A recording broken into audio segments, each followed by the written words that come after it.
Good evening, ladies and gentlemen.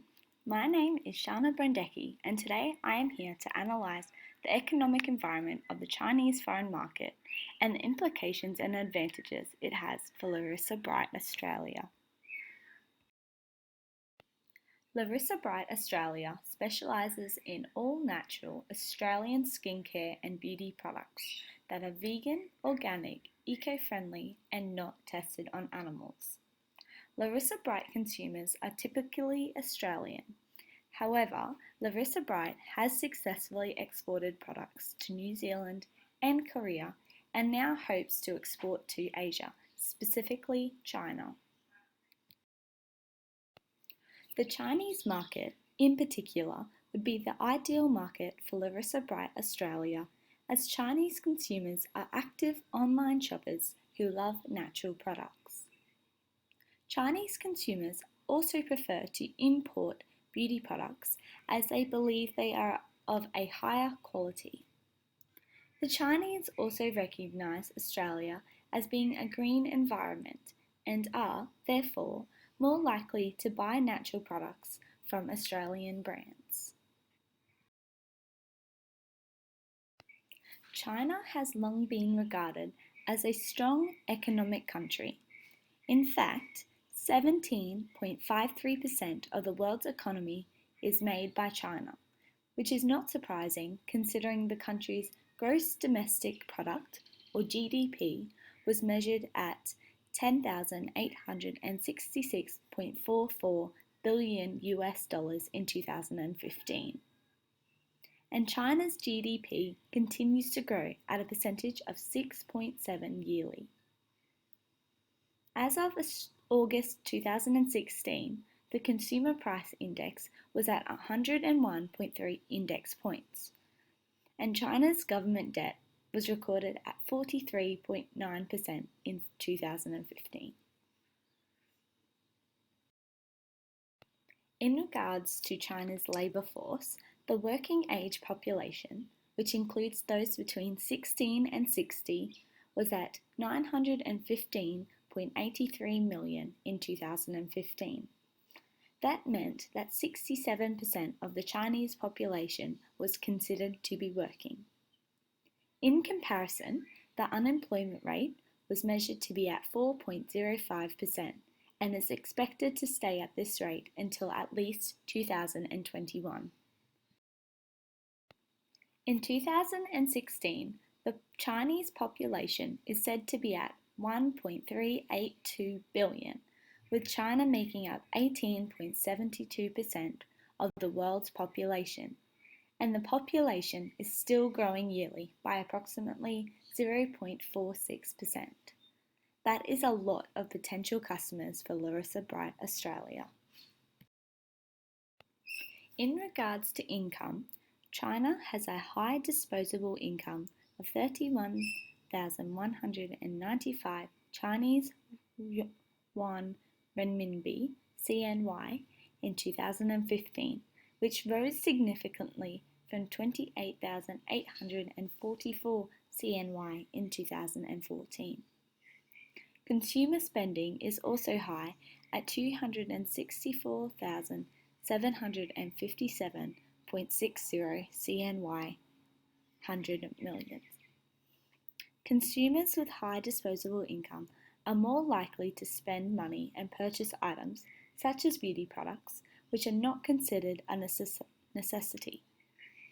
The income distribution of China, however, is very unequal, with the top quintile having almost half of the total income, whilst the poorest quintile accounts for fewer than 5%. This would suggest that only consumers in the top quintiles would be able to afford to buy non-necessary items like Larissa Bright's beauty products. The Chinese is not known for exporting in the beauty industry, as they themselves believe that beauty products from other countries are of a much higher quality. In fact, China spends millions of US dollars every year importing beauty products. For example, in 2015, China spent $2,722 million US dollars importing skincare and preparation products of which Larissa Bright Australia specialises in. The Chinese beauty industry is growing every year, with more and more Chinese consumers buying into the need to look and feel good. In fact, skincare products have had a yearly growth of approximately 8% and a 9% growth in makeup. Baby and men's care products have also seen a growth, products of which Larissa Bright also supplies. In regards to external economic relations, China is one of the largest trading nations in the world. China became a member of the World Trade Organization, WTO, in December of 2001, which led the way to free trade agreements with a number of different countries, including Australia. China has since been established as Australia's largest two-way trading partner and a vital part to the Australian economy.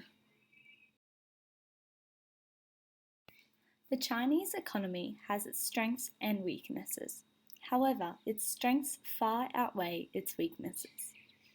In terms of strengths, China is one of the largest trading nations and a large exporter of goods. Furthermore, China is known to have good trading relationships with many countries, which only ensures its continued trade and exporting success. China has a strong economy as evident by its high GDP and growth rate of 6.7%. A high GDP ensures that consumers have a high disposable income that they can then put back into the economy.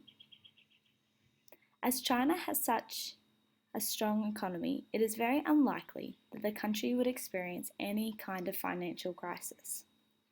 Lastly, unexpected events such as natural disasters rarely occur, which means that China does not have to put large amounts of money towards yearly natural disaster evacuations or cleanups in its budget.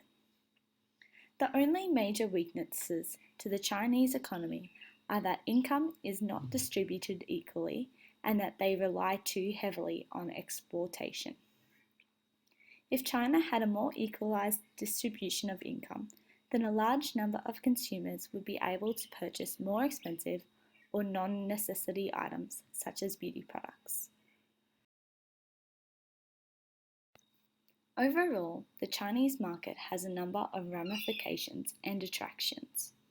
The major ramifications that exist for Larissa Bright Australia include competitiveness and cultural and language differences. Competition is a ramification of the Chinese market, as many other international countries, such as France, Japan, Switzerland, and USA, have already dominated the beauty industry. In order to enter this competitive market, Larissa Bright Australia must ensure that they have a competitive advantage, such as low prices. Larissa Bright, however, does already have the advantage of being a natural product, which is something that Chinese consumers want.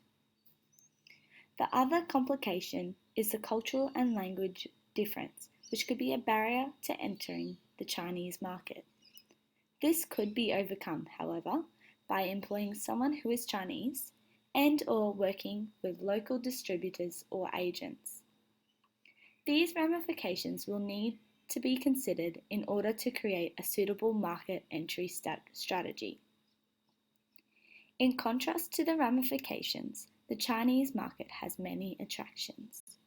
The first attraction is that China has a large population with high disposable income. Therefore, there is a potential for many consumers of which will have the disposable income to buy products. In China, there is also a large demand for all natural beauty products, and Chinese consumers will prefer to have these products imported, particularly from Australia. As there is a large demand for natural products and plenty of consumers with money to purchase, there is no doubt that Larissa Bright would profit from having products sold in the Chinese market. Thus, it is evident that China provides an attractive market in which Larissa Bright Australia would sell products. However, they will need to consider a suitable market strategy and advertise their competitive advantages to ensure success in the Chinese market.